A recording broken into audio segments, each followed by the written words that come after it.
On behalf of Indira Gandhi National Open University, we welcome you for this video lecture session. Today we are discussing control volume formulation. This is the 9th module of the course Thermodynamics and its application. I am Shubhashish Maji, Professor in Mechanical Engineering of School of Engineering and Technology of Indira Gandhi National Open University. Today's topic is control volume formulation. Of course, this is related to the first law of thermodynamics. In our earlier discussions, we discussed the control mass formulation or closed system formulations with regard to the first law of thermodynamics. So today we will discuss the first law of thermodynamics for control volume formulation. Now, a system is having, a closed system is having fixed mass, and the shape of the system may change. There will be a rotational motions, and that can move like a balloon. But for a control volume, we consider a fixed volume in space when there is a flow and the particle is just passing through the control volume. We just analyze its properties at different locations at different times. So the control mass system is related to Lagrangian approach in fluid mechanics, and control volume is Eulerian approach in fluid mechanics. After listening to this video lecture, you will be able to describe the concept of control volume. You will be able to understand control volume formulations of first law. You will be able to explain the steady state process. You will be able to describe the mass balance and energy balance, and you will also be able to derive the energy equations for flow of fluid through nozzle and throttling devices, etc. So, my dear friend, let us begin our discussions. Before discussion, let us have the idea of a closed system. So, a closed system is having a fixed mass. The mass cannot cross the boundary, or mass cannot enter from surrounding to inside the system, but there may be heat interactions or work interactions between system and the surroundings.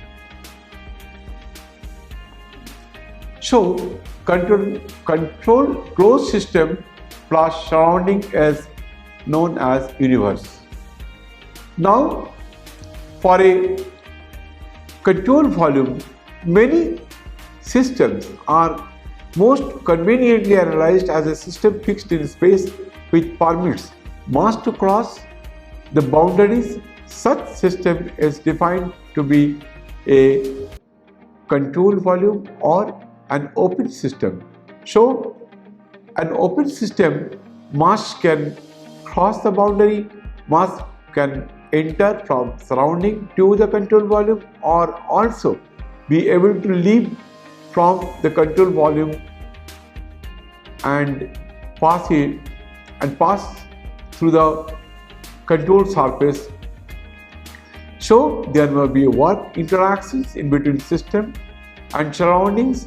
There may be heat interactions in between control volume and surroundings, and there may be also mass interactions between control volume and surroundings. Many a system can be analyzed very easily with the help of control volume. Now you think of the turbine which generates electricity. So actually from boiler we get high pressure, high temperature steam. When it passes through the turbine shaft rotates and the shaft of the generator is coupled with the shaft of the turbine, which in turn generates electricity. So in that case, you see, if you think the control volume is the turbine and the high pressure, high temperature steam may enter into this control volume, does the work in the turbine and may leave as a low pressure, low temperature steam from the control volume. So we will see how we can analyze the control volume system for the first law of thermodynamics. So this is the three diagram. First is for a closed system, that is control mass, where only work and heat interactions is possible in between system and surroundings. Second one is control volume. So there may be work, heat and mass interactions between system and surroundings, but for an isolated system, no interactions permissible. Now let us discuss about the conservation of mass. So the change of mass within a control volume is equal to the mass entering minus the mass leaving. So here we have considered a control volume. M dot in is the mass of stream. M dot in is the rate of mass entering into the control volume. M dot out is the rate of mass leaving out from this control volume. So dou m Cv by dou T is the rate of change of mass within the control volume, that is equal to m dot in minus m dot out. So this is the expressions we get if we consider the conservation of mass principle.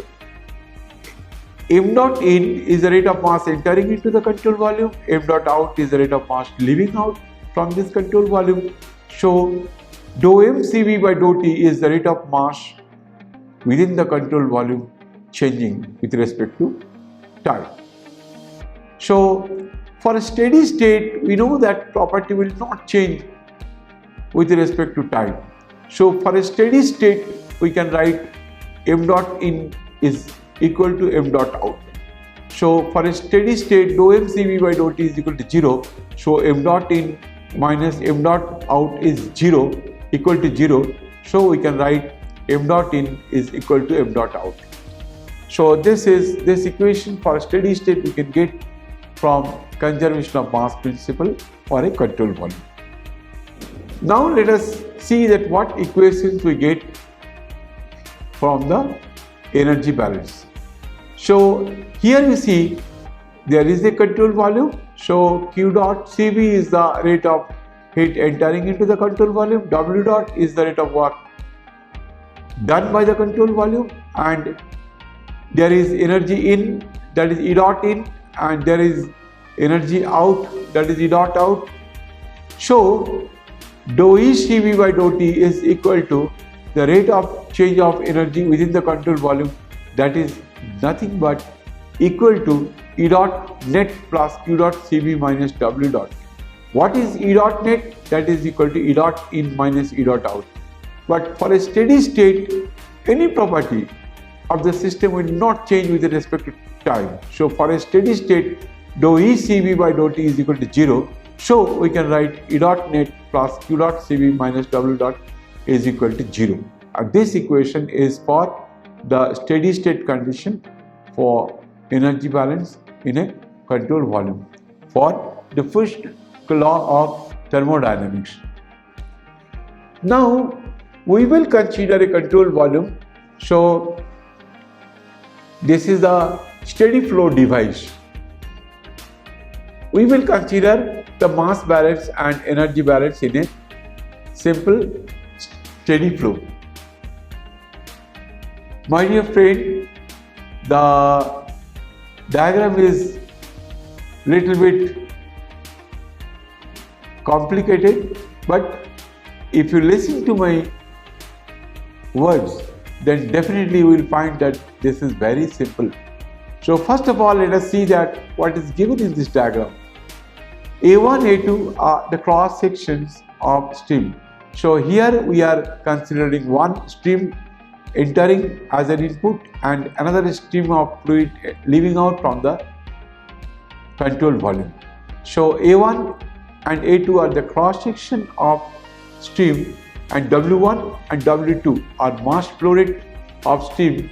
P1, P2 are the pressures at inlet as well as outlet of this control volume, and V1, V2 are specific volume. Unit is meter cube per kg, and capital V1 and capital V2 are the velocity at inlet and outlet. Unit is meter per second. At Z1 and Z2 are elevation above datum line for inlet and outlet respectively, and dQ by dt is net rate of heat transfer into the control volume, and dW by dt is net work done except flow work. So here we are considering the shear work, or that is mainly the shaft work. dW by dt, that is the shaft work we are considering, but we have not considering the flow work. That we will be explaining to how we can calculate the flow work. See, the flow is coming into the control volume with inlet. Now, if pressure P1, if P1 is the pressure and V1 is the specific volume, and dou M by dou T is the rate of mass entering into the control volume. So we can say, we can imagine there is a cylinder made of fluid which is actually pressing the fluid for entering into the control volume. And same thing we can consider an imaginary piston at the outlet, and that is also putting some pressure in the outward direction, so the fluid will move in the outward directions. So there is work done by the fluid at the inlet, and there is also work done. There is work done onto the fluid at the inlet, and there is work done by the system at the outlet. What is the work done on the fluid at inlet? That is nothing but minus P1 V1 dou M by dou T, and at the outlet there is work done by the fluid, that is P2 V2 dou M by dou T. That is considered as positive because it is work done by the fluid, and the P1 V1 dou M by dou T, it is considered as negative because at inlet there is work done onto the fluid. Now let us consider the conservation of mass principles for a steady state. You know very well that for a steady state the energy, there is no accumulation of mass within the control volume. So whatever the mass entering through the inlet will be equal to the rate of mass leaving out from this control volume. So we can write W1 is equal to W2, but W1 is equal to ρ1 A1 V1, where ρ1 is the density at the inlet, A1 is the area at the inlet, V1 is the velocity of the fluid at the inlet, and same values for ρ2 A2 V2 at the outlet conditions. So this equation is known as equation of continuity. Now let us discuss about energy balance in a simple steady flow. Dear learners, you, after seeing this big equations, you should not think that it is a very complicated issue.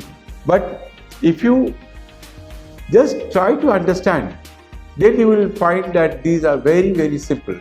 So first of all, let us see what is the work transfer.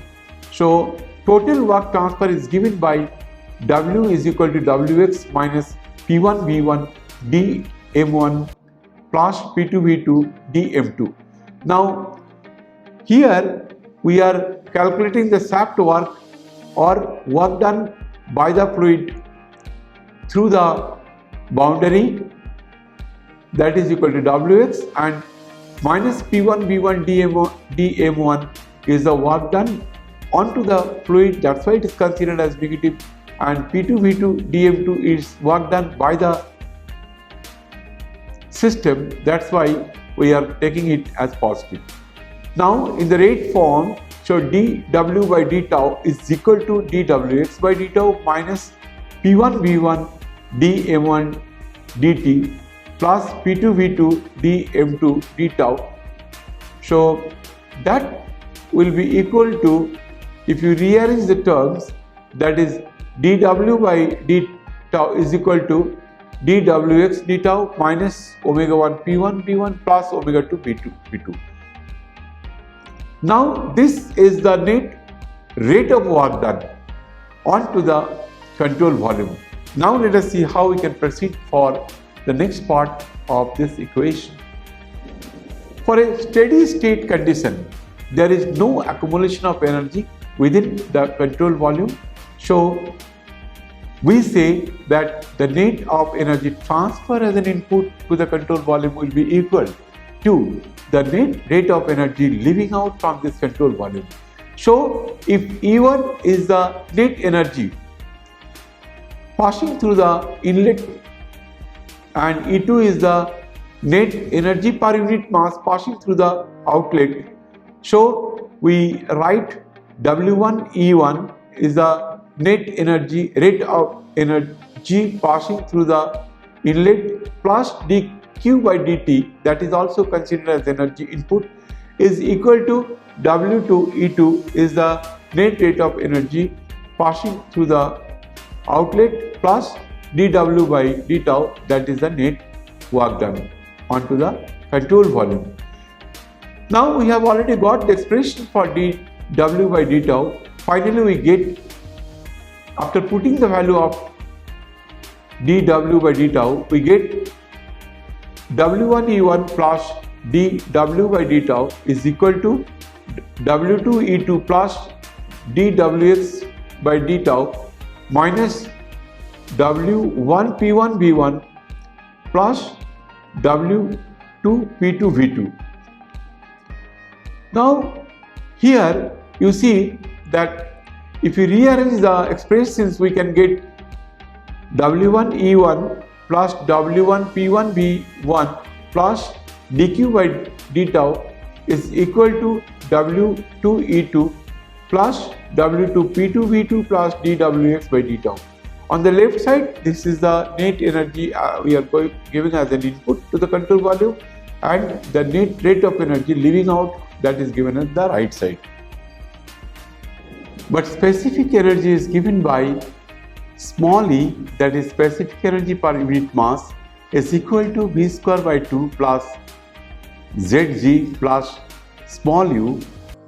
Substituting the expression for E in the main equations, we can get the equations like W1 within bracket V1 square by 2 plus Z1 G plus small e1 bracket close plus W1 P1 V1 plus dq by d tau is equal to W2 within bracket V2 square by 2 plus Z2 G plus U2 bracket close plus W2 P2 V2 plus dWx by d tau.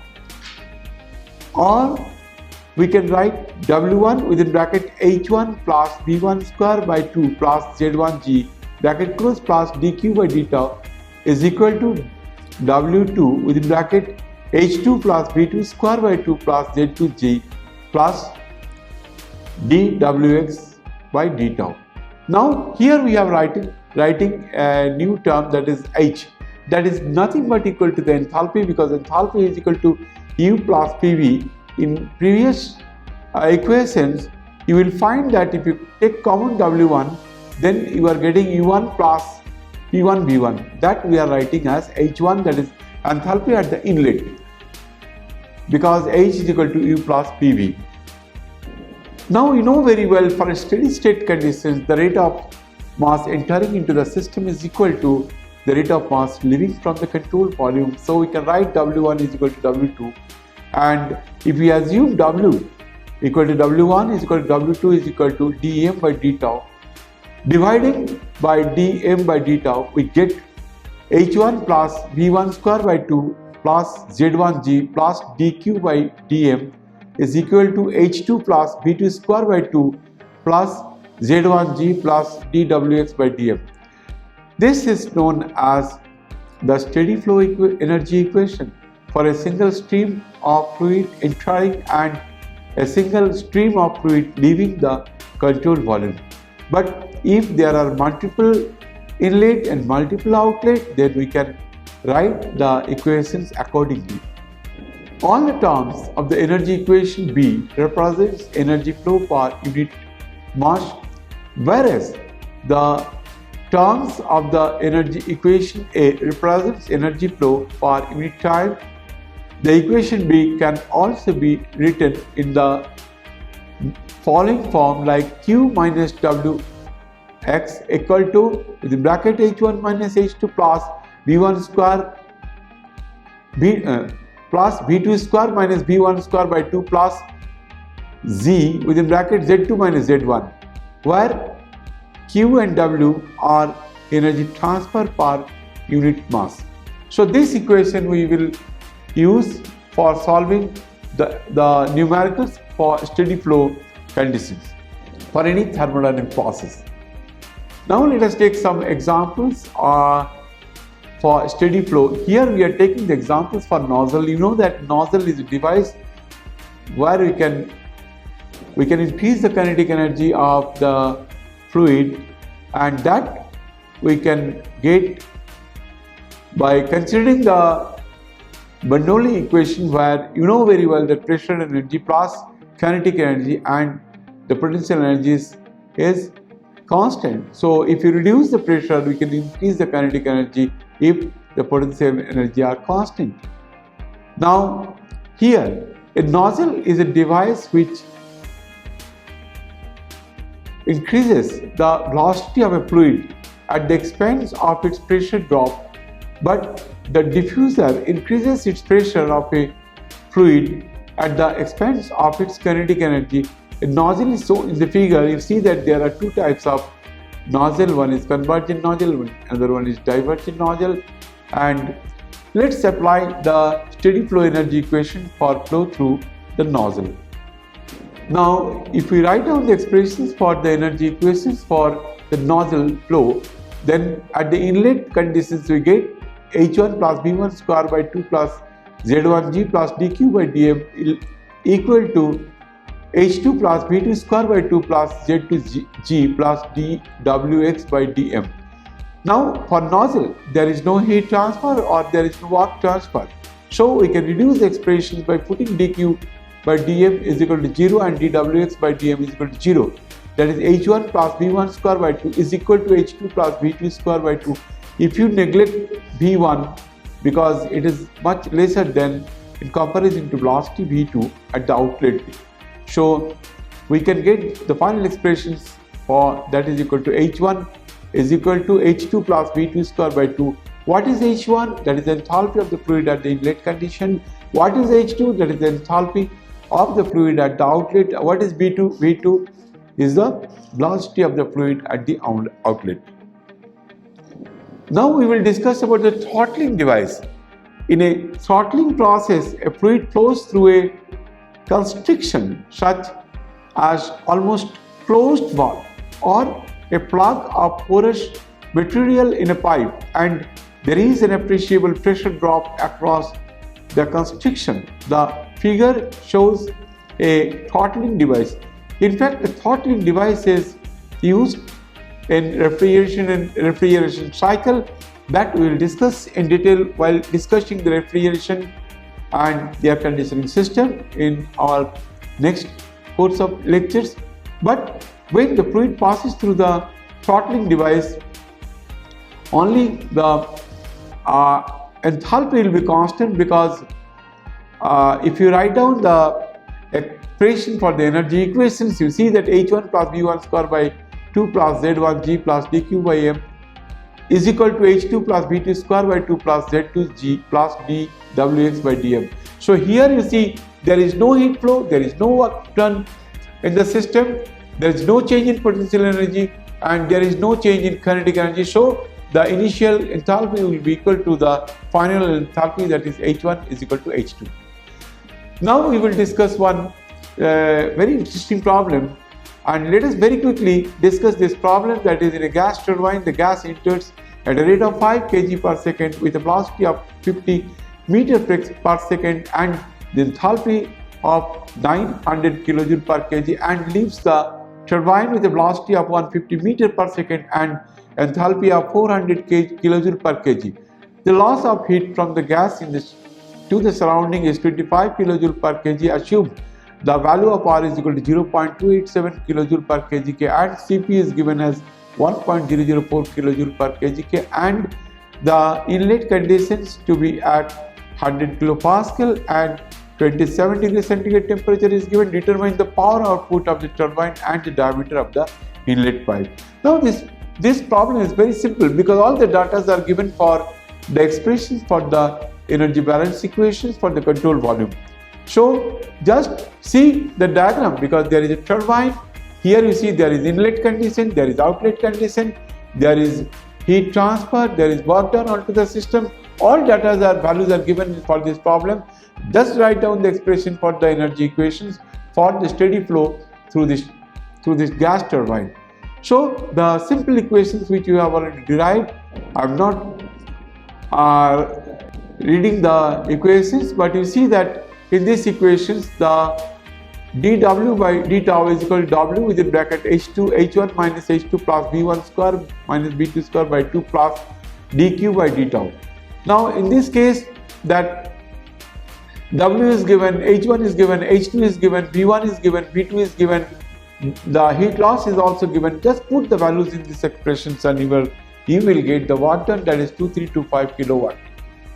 Now if you want to calculate the diameter of the pipe, that is using ideal gas equations, you know very well the equation of state, that is P1 V1 is equal to W1 RT. So V1 you can calculate, V1 is equal to W1 RT divided by P1. All values are given. Just put the values in this expression for V1. You will get V1 is equal to 4.275 meter cube per second, but inlet area is equal to 4.275 by 50 because all the data are given. You will get the area, that is 0.086 meter square. So we know very well that area is equal to pi by 4 d square. So you can calculate. Area is given, only the diameter you have to calculate. Then diameter you will get 0.33 meter, that is equal to 33 centimeter. So for this problem, all the data are given. Just write down the expression for the energy equation. Just write down the expression for the equation of state. You will get the final result. Now let us summarize our discussions. We have discussed the concept of control volume. We have discussed the control volume formulations for our first law of thermodynamics. We have discussed the steady state process, and for a steady state process the properties will not change with respect to time. We have discussed the mass balance of a control volume. We have discussed the energy balance of a control volume. We have also discussed the energy equation for flow of fluid through nozzle and throttling devices. And lastly, we have solved some interesting problems so that you can apply whatever you have knowledge you have got from this lecture session, how to solve the numericals. But you have to see that first of all you have to tabulate the data which are given for a particular problem, and you write down the expressions for energy equations for control volume, and you will see that for solving any problems it is very simple once you proceed step by step. Thank you very much. So we will meet in our next lecture session. Thank you very much. If you have any queries, you can ask through mail or telephone. Thank you very much.